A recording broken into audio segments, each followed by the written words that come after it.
আর কয় যে কোরআন দিয়ে সব করা যাবে, রাজনীতি করা যাবে না। আরে চাচা রে, মরি দেখ জাহান্নামের ফেরেশতারা বাবলা গাছের ডাল নিয়ে তোর জন্য বসে রয়েছে। কথা বলেন। তাহলে কবরের মধ্যে 5টা প্রশ্ন হবে। মুনকার নাকির বলবে মান রব্বুকা, তোমার রব কে? এই প্রশ্ন কি রাজনৈতিক না অরাজনৈতিক? জোরে বলেন, জোরে বলেন। এটা রাজনৈতিক। এবার ওই বান্দা যদি ইমানদার হয়, বান্দা বলবে আল্লাহ, বান্দা বলবে ফেরেশতা তোমার প্রশ্নের জবাব আমি করে দেব। আসরের নামাজের সময় হয়ে গেছে, আমাকে একটু উজুর পানি দাও, আমি একটু উজু করে আল্লাহর কদমে সিজদা দিতে চাই। সুবহানাল্লাহ বলতে পারেন না? লোকটা যদি মোমেন হয়, মোমেনাত হয়, এবার ফেরেশতা বলবে মান নাবিউকা, তোমার লিডারকে, তোমার নেতাকে, তোমার আদর্শকে। আমরা যদি মিছিল দিই মুজিবের আদর্শ প্রতিষ্ঠা করার জন্য আমি আমার বুকের রক্ত দেব, জিয়ার আদর্শ বাস্তবায়নের জন্য আমার বুকের তাজা রক্ত দেব, এরশাদের আদর্শ বাস্তবায়নের জন্য আমি জীবন দেব। আচ্ছা বলেন তো দেখি ঈমান আছে না গেছে? জোরে বলেন, জোরে বলেন। তাহলে কবরের মধ্যে বলবে মান নাবিউকা, তোমার নবীকে, তোমার লিডারকে, তোমার আদর্শকে। ওই দিন যারা মুজিবার আদর্শ মানবে, জিয়ারে মানবে, লেনিনরে মানবে, এরশাদরে মানবে, কবরের মধ্যে বলবে আমার আদর্শ ছিল মুজিবা। কথা কম না? তাহলে বললো মান নাবিউকা, তোমার নেতা কি? এই প্রশ্ন কি রাজনৈতিক না অরাজনৈতিক? জোরে বলেন। কবরের মধ্যে দ্বিতীয় প্রশ্ন হলো রাজনৈতিক। সুবহানাল্লাহ বলতে পারেন না? আচ্ছা আচ্ছা সলিমউদ্দিন 2 দিন ক্ষমতা নাই পাতি, বলতো খবরদার রাজনীতির জন্য না হয়, তুই রাজনীতির বুঝিস কি ভরা পড়া? কথা কন না? দুনিয়ার জন্ম থেকে শেষ পর্যন্ত রাজনীতি আর রাজনীতি, রাজনীতি আর রাজনীতি দিয়ে আল্লাহ রাব্বুল আলামিন কোরআনের পাতাটা ভরে দিয়েছে। সুবহানাল্লাহ বলতে পারেন না?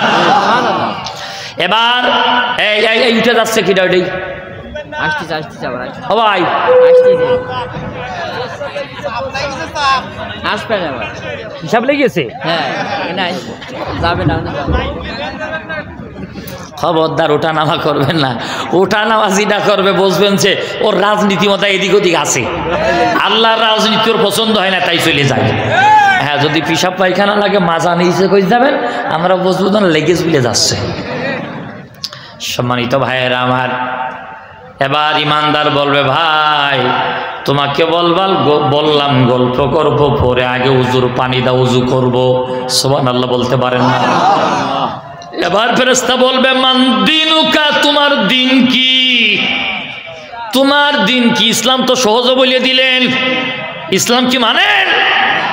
তোমার দিন কি? তোমার দিন কি? তোমার দিন কি? তার মানে হলো তোমার কর্মনীতি কি? তুমি যে কর্মকাণ্ডে করতে, এই কর্মকাণ্ড কি ইসলামের মধ্যে ছিল? তুমি যে 1 ঘন্টা মিছিল দিতে, মিছিলের মধ্যে কি একবার আল্লাহু আকবার শব্দটা ছিল? তুমি যে মিটিং করতে, মিটিংয়ে আসরে রক্ত হয়ে গেল, নামাজের শিডিউল কি তোমার ওই মিটিং এর মধ্যে ছিল? তুমি যেই নেতারে মানো ওই নেতা কি নামাজ পড়তো? তুমি যেই নেতারে মানো ওই নেতা কি আল্লাহর বিধান কায়েম করার আন্দোলন করত? এর নাম হলো তোমার দিন কি? তোমার দিন কি? তোমার দিন কি? 3 নম্বর প্রশ্ন যদি ব্যাখ্যা করা হয় তাহলে এই প্রশ্নটাও হবে রাজনৈতিক প্রশ্ন। কথা কোন ঠিক না? ভাইয়েরা আমার, ইমানদার বলবে আল্লাহর ফেরেশতা তোমার 3টে প্রশ্নের জবাব ইনশাআল্লাহ আমি দিয়ে দেব, তবে আসরের নামাজের সময় হয়ে গেল, আমার আল্লাহর কদমে একটু সিজদা দিতে চাই, আমাকে উজুর পানি দাও, উজু করে আমি আল্লাহর কদমে সিজদা দিতে চাই। একবার জোরে জোরে বলা যাবে কি সুবহানাল্লাহ? আল্লাহ রাব্বুল আলামিন ডেকে বলবে ফেরেশতা আমার গোলামকে প্র্যাকটিক্যাল পরীক্ষা আমি আল্লাহ নিয়েছি, আমার গোলামে প্র্যাকটিক্যাল পরীক্ষায় পাশ হয়ে গেছে। সুবহানাল্লাহ বলতে পারেন না? যারা ওযুর পানির জন্য, যারা ওযুর জন্য পানি চাবে, নামাজ আদায় করতে যাবে, তারা প্র্যাকটিক্যাল পরীক্ষায় পাস না ফেল? জোরে বলেন। আর যারা তড়িঘড়ি করে প্রশ্নের জবাব দিতে যাবে, তারা ফেল করবে, তারা ফেল করবে। আমার আল্লাহ বলবে, ফেরেশতারে ওরা ফেল করেছে, ওদের জায়গা মতো ওদের পুরস্কারটা বুঝে দাও। জাহান্নামের ফেরেশতারা কবরের মধ্যে হাজির হয়ে যাবে, নাউজুবিল্লাহ বলেন। আর যারা ইমানদার তাদের তো 1 নম্বর প্র্যাকটিক্যাল আসরের দিয়ে পরীক্ষা করেই নিল, পাস না ফেল। যখন পাস হয়ে গেল, আমার আল্লাহ বলবে, ও ফেরেশতা, আমার গোলামের পক্ষ থেকে 3টি প্রশ্নের জবাব আমি আল্লাহ নিজে দিয়ে দিলাম। আল্লাহ তুমি আমাদের ওই দিন কবুল করে নাও, জোরে কর না আমিন।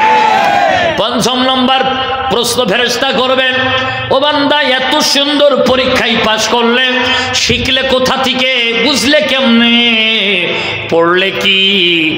বান্দাই দিন বলবে, আল কোরআন, আমি দুনিয়াতে কোরআন আল কারিম পড়েছিলাম, কোরআনের আন্দোলন করেছিলাম, যার কারণে আমি এটা পেরেছি। একবার জোরে জোরে বলা যাবে কি সুবহানাল্লাহ? ভাইয়েরা আমার, তাহলে কবরের 5টি প্রশ্নের জবাব দিতে তৈরি আছেন তো? তৈরি আছেন তো?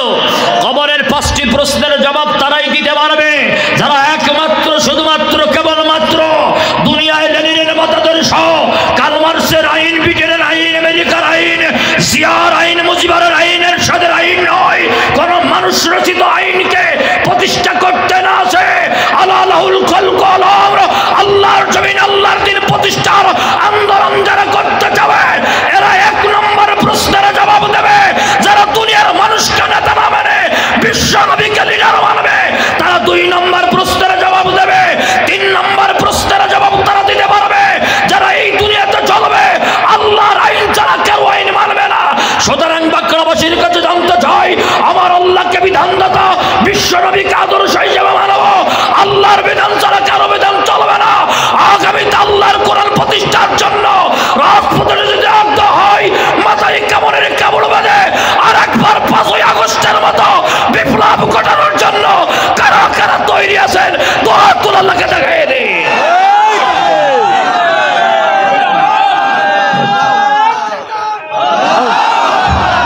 তোমায় না, তোমায় না।